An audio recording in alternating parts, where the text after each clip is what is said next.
Hello everyone and welcome back to the opening tier list part 3. If you haven't watched the others before, here's the playlist. It'll have number 1 and 2, and on the condition that Paul goes free from my basement, he has to do this part 3. What do you have to say to that, Paul? You got your freedom. I'm very. Oh, look at that, there's Paul up there.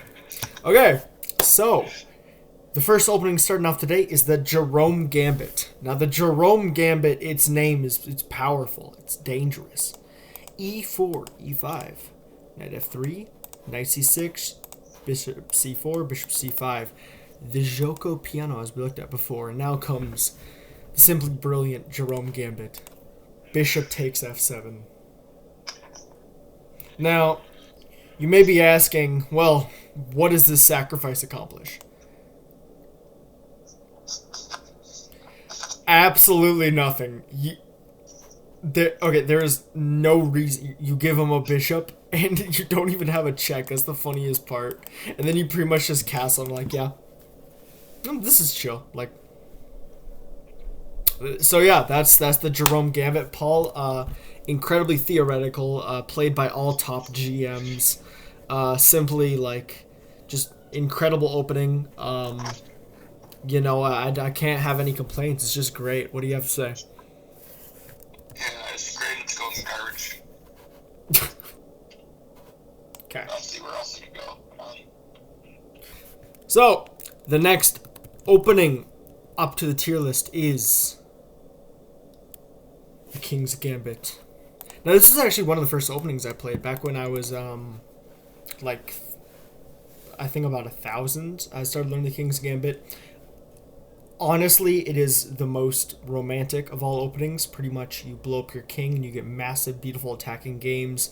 Super in style in the 1700s, utilized by the greatest players of all time in their eras. This was the opening that they all played because they love to fight. You know, back in that era, it is if someone sacrifices, you are obligated in this area to accept it. Like, this is the part where, like, the sacrifices were everything to them. Development, all this stuff. Chess is very different nowadays. Now it's a lot more boring. So, in the King's Gambit, it is the root of all of that. And it is an incredibly theoretical opening. I don't even want to dip my toes. Like, every time I'm in a tournament classical setting and I hear that someone plays the King's Gambit, everyone goes, like, it's terror of someone. Because someone who's good at this is absurd at tactics. Like, you're never safe. And it's so hard to play against. That's why I stopped playing E5, because of the King's Gambit being dead serious. So, Paul? Well, I don't play E5. I don't think I ever have. So I've never faced it. I've never played it, so I can't say much, but I've seen some specific get to where it gets bad for black. Yeah, this is one of the main lines. It's just chill. I mean, if white can get through the attack, it's not going to do the attack, and then, like, the evaluation's already better, so, I'd say it's legit. I don't know if it's necessarily unbreakable, but it's mostly unbreakable. I don't know. I think I want to put it in Unbreakable. Just because of the historical connotations of it. King's Gambit, I'm going to put it at the top of Unbreakable. I would love to put it in Legendary, but I don't think that today it stands up as much as some of the greats that we have up there. So, but it's going to stay at the top of Unbreakable because that's just how good it is. Okay. And now next up, one that I don't think anyone will disagree with, my placement. Before I even say what it is, it goes in Legendary and it is as black. What do you think it is? Nimzo? No. Queen's Gambit declined. Okay, think of the letters. You know how this has been in order of letters and alphabetical? Yeah. The King's Indian Defense. Favored and one of the greatest games ever in it by Hikaru Nakamura, Daniel Naroditsky. Those are some legendary players of it. Incredible attacking opening. I played this for almost a year of my life and I want to start playing it again. Some of the most fun. It is going in Legendary and I don't want to hear anything otherwise. Nothing you can say can change where it's going to get placed, but your opinion does matter. I was gonna say Legendary as well, but Okay. What are your thoughts on the opening, though? As either side. it's scary. I played I guess that's why I don't enjoy the positions if they know theory and stuff. Yeah. It can get unpleasant very fast. Or it can go insane. But I'm not going to say why because I don't want to spoil any prep on this channel. In case there are people watching, if you face me, I'm not going to tell you. If I ever choose to play d4, c4, I don't want you to know. So, this is going in Legendary, and I'm going to put it above everything except for the English. King's Indian's going at the number 2 spot, which I think is reasonable. And next up, on the complete opposite side of the board, the King's Indian attack. That was the King's Indian defense. Nah. It is an attack now. So the King's Indian attack goes with... I mean, honestly, it doesn't matter much what black response. It's the same thing with this move G3. And the setup you typically go for... I used to play this. I played Knight of 3 as Paul knows. I have like 600, 700 games under it. Like, I have like a 60% win rate. It's crazy. You put your bishop here. Sometimes you go for like a fianchetto structure here. And pretty much the knight gets maneuvered over to here. Like rooks go, and you can really slowly get something starting up. It's incredibly flexible. Anything on this list that starts with knight f3 is automatically going above legit because there's such flexible systems, and some of them are going to go into legendary, but a very few. But otherwise, they're like very flexible. It's a lot like the English, where you can pick so many. You can pick a setup like this. Like I said, you can go into an English anytime. You can go into a d4 opening. You can go into a Nimzo Larsen. Like, it's so... You can even, if they go here, you can even go into an e4, e5, knight f3 position. Like, it's so flexible. And the King's Indian attack, the way of playing knight f3, like, I think it's quite good. I play it myself, but I don't know if it's... They went to e5, couldn't you just take the pawn? Yeah, it's a gambit. It's a really famous gambit. Okay. It's the like challenge to knight f3. It's what makes it hard. Okay. So, what are your thoughts on this? You've faced this a lot. By me. I mean, it kind of looks like an English if they play the c4 and like, well, it just isn't English, never mind. But like, I feel like it's just, I like it. I don't know. I played against it in a few classical games, but. And they got me into weird positions. I'm not really sure exactly where to put it because I don't have much like games, or I don't play it as much. So I think it's unbreakable. Maybe even legendary, but really high unbreakable. I think that the setups that you can go for in this, considering how many they are, I only know like half of them. Theoretically, some of those will go in legendary, but this is gonna go. I'm gonna put it above the close Sicilian in unbreakable. I like that placement. The Accelerated Dragon is just too good, though, to go above it. Okay, next up, the Latvian Gambit. So you gotta do the moves. With the moves, e4, e5, knight f3, and then the dubious f5. I mean, it gives 2 pawns at the same time, and both are tricky. So it's full of tricks, which alludes to where I want to put it, but I don't know what else it offers. It's just dumb as black. It's just ridiculous. There's no beauty to it. Yeah. It's just bullshit. Yeah, just for tricks. Don't know where else to put it. Yeah, agreed. Tricks only. Okay. Oh god, I want to let you talk about this one. Is it good, or is it like around the world or something? The one with the king goes for the queens. The London. It's worse. No. D4. Actually, it doesn't matter what setup. D4, D5. Bishop F4. This is the accelerated London, but you know. This is the London, and the system goes, you go like meh, and meh, and meh. You make this little triangle. And then you put a knight here, you put a queen here, and you can go either way to castle, or you can go h4, and it's so fucking boring. And anyone that I see that is above 1200 playing the London, like I see people who get to 2000, what the fuck are you doing with your life? You're playing... Bro, this is like going to an art school and trying to make art, and all you're doing is taking bricks and just bashing them on your head, and then you're like, yeah, this is art. Your blood fucking splatters everywhere. It's just gross. It's just gross. I don't even want to look at it. Oh, no, you're okay.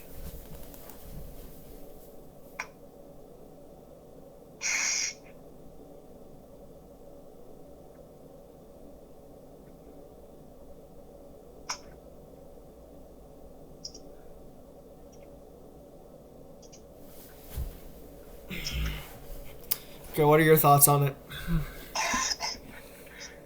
Yeah, I played it for a while, and like, once I switched back, I got to E4 first, and I immediately started trying my games more, so they weren't bored. Is it just the same thing over and over again? Or I can change it up more. I completely agree on some things that Owen says. On how it's boring and it's make annoying. I mean, it's legit opening though. It's unbreakable. It's like it's not bad. I put it at the bottom of garbage. Well, okay. It's below the Jerome. I don't want to see that shit ever. I don't want to see that shit ever again if you're above 1,000. Okay. Ooh, the Marshall attack. This is one that you know quite well. Okay. With the moves: E4, E5, Knight F3, Knight C6, Bishop B5. The hyper theoretical Roy Lopez. Well, we got to it eventually. I'm gonna cut all of that out. So we were struggling for a bit, which is a shame. But hey, neither of us are E4 players anymore. Anyways, this is the Marshall attack. It is a quite famous gambit. And after takes, and then guarding here, pretty much for the cost of one pawn as black will get an incredibly fast attack.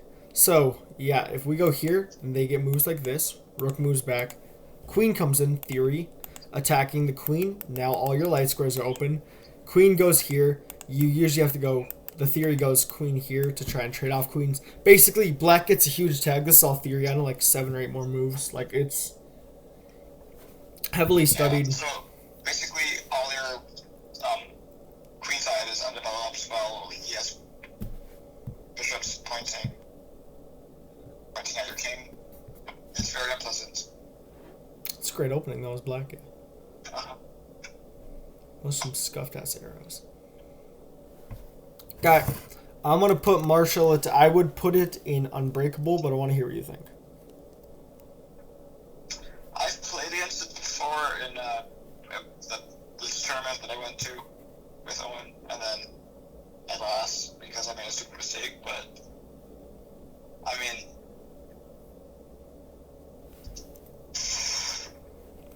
it's not fun to play against. You gotta like know what you're doing, or you just play, or you just take the knight and then call it like Call it good. fine. Yeah. Yeah. I think Unbreakable as well. I don't see where it's not. It's better than legit. So I'm gonna put it below the Accelerated Dragon, but only right below. Okay. And next up, officially, before I even say what it is, taking the #1 spot out of every single opening. I played it for a while and then I quit because it was too much for me to handle. This is an opening where you are, if you are anything below 2300, there is genuinely no point playing it because of the sheer amount of theory and understanding of the game. Like I'm overwhelmed. I dipped my toes in it and it was one of the hardest things I've ever tried to like put upon myself, and I might try to relearn it. It is one of the most famous of all openings. Paul, can you guess what it is if you follow the alphabetical order? is the real is like is it that easy, or did you already do that one? Bro, I don't know. follow the alphabetical order. What was the last one we just did? E4, Bishop B5. What was the last opening we just went over? What was that called? Roy Lopez. No. Roy Lopez. Oh wait. This Paul, this is the Roy Lopez? Marshall attack. Oh wait, yeah. Marshall attack. Okay. M. Marshall attack. How'd you get Roy Lopez from that? What is Roy Lopez? Marshall attack. Yeah, so you think so they're all just gonna be called Roy Lopez, Roy Lopez, Roy Lopez. Yes, totally. No, it is the Marshall attack. What? A, B, C, D, E, F, G,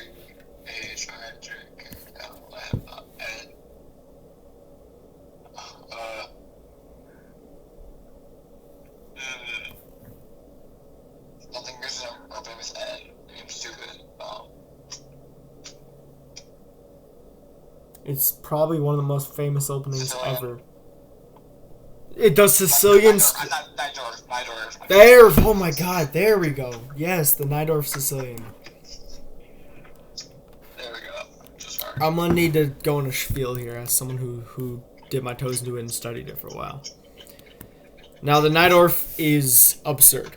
With the moves, e4, c5, Sicilian defense, knight f3, aiming for the open Sicilian, d6, d4, c takes, knight takes, knight f6, attacking the pawn, knight c3, defending the pawn. And now, what initiates the Nadjorf defense and is an incredibly subtle, incredibly subtle, attacking, dangerous move, a6. It looks very innocuous, but this sets up a lot of venom in the position, and this officially begins the Nadjorf. So, to begin a quick spiel about it, it has two purposes, this move. The first purpose is obviously defending this square, which can be jumped on by 3 pieces, so already a really good move. And it prepares this move b5, because the Nadjorf is the greatest attacking opening of all time. Every Super Grandmaster has played it. Everyone has it in their arsenal. Again, I did my toes in it for almost like 8 months of studying, trying to play it, and it was so difficult. So difficult, I had to stop. I'm going to go back to it when I'm better at the game. But it is so theoretical. There's literally 10-hour-long, like, there are books on just a line that white can play against the Nadjorf. Books on a single reply of white's, and they have almost 7 or 8 mainline replies. The theory often goes like 17 to 20 moves deep in every single little sub-branch. It's absurd. You need so much tactical strength and so much memory, and it's incredible. So this opening, it is the #1 spot. I don't think anyone will disagree. And I'll just show a few of the main lines. So there's so many here that white can choose. Namely, you have bishop e3, the English attack. f3, English attack, slightly delayed. You have other moves like right away h4. There is a move here where you fianchetto the bishop. Or another move here, bishop c4. There is also bishop g5. This is one of the most testing ones and sharp ones. And that just starts it. There's like it, and it all just branches. But pretty much to try and summarize, because I could make 10 like videos on the Nadjorf alone. Black chooses 2 setups, either e6 or e5, depending on how white plays, or like a matter of preference. Black castles kingside, white castles queenside, and we throw everything that we have at each other. Yeah. What were you saying, Paul? Didn't say anything. I was yawning. Oh, okay. And one of my best games ever, my best ever win against an 1895 over the board player, was in a Nadjorf. I was on the white side, but it was such a fun game, and it ended with a brilliant rook sack by me. I'm gonna show that game. Actually, wait, I already did. I made a live one. I made a recap on that game already, but I might bring it back. So actually, wait, I'm going to go link the video right here. So it's going to appear at Paul's face. And yeah, that's the Nadjorf. Again, I'm going to try not to talk too much about it. So yeah, great opening, but now we get back into the more like regular ones, which is the Nimzo Larsen attack. Having touched upon it briefly in our King's Indian attack, it is knight f3, d5 doesn't really matter, and this move b3, or b3 right away, but this is a general way of doing it. Paul, take it away.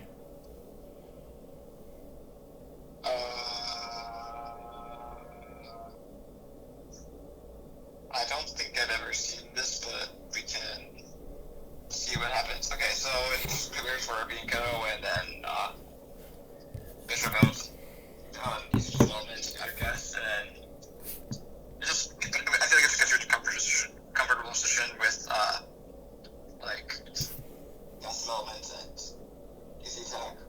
I don't really know what else to say about it, but it looks like one of the right positions or King's Indian attack positions, so I feel like it should be another reason why that is really I like to play with this move. Whenever I play this, I would like to go this and this. There's a lot of fun. Some venom in that line. Yeah, I'm gonna put it in legit. I don't know if I can put any higher. Okay, and we are going to do 2 more. Up with the reputation of being the most drawish opening known to man. Yep, you guessed that one. Knight f3, and this move, knight f6. No matter what black or white replies, you get complete equality, usually symmetry, and fastening position. So, obviously, taking here something. What is interesting is the Stafford, which is a video I'm going to make next week, which I promise you, you'll want to watch. I will watch that one, because I've had trouble with that. The Stafford. And then... but there's a lot of other plays like this to just kick the knight away and then taking. That's one that just leads to a draw. But there's a lot of other lines. Like white can also choose exciting things. It's incredibly solid. It's definitely going to be legendary and unbreakable. I have no doubt in my mind about that. The way I like to play is usually pretty fun, which is this takes, and instead of going here for complete symmetry, I like to play this move d4. I've played it. I even got like double brilliant over the board games in this line out of white. So there's still tactics available. Pretty much just try and like dislodge the knight out of the center. You know, like bring a rook over.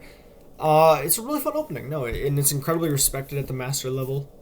No one you can't find a problem with it. So I just think it's really drawish, and I don't see myself ever seriously playing it. Besides maybe if I ever become a master. Okay. Yeah, I agree. That's all you got? I don't know. I usually just do the easy way out, where you just go like this, not that, nope, then I don't do what you do. And then it just goes into a very symmetrical thing where it's draw. Let me see where Oh, this is good. The one time. The opposing position I lost. Okay, both. Maybe I should change your position, but I don't know. It looks like it can be burned, but I don't know. I'd say it's go. Okay. Maybe even this year. I'm gonna put in legendary. Yeah. I just think it's one of those openings that just earns it, and I also think that we have run our time, my dear friend, and we will end this one here. And I think we will finish it in a part 4 finale. So, that'll be the end. So, alright, Paul, wave goodbye.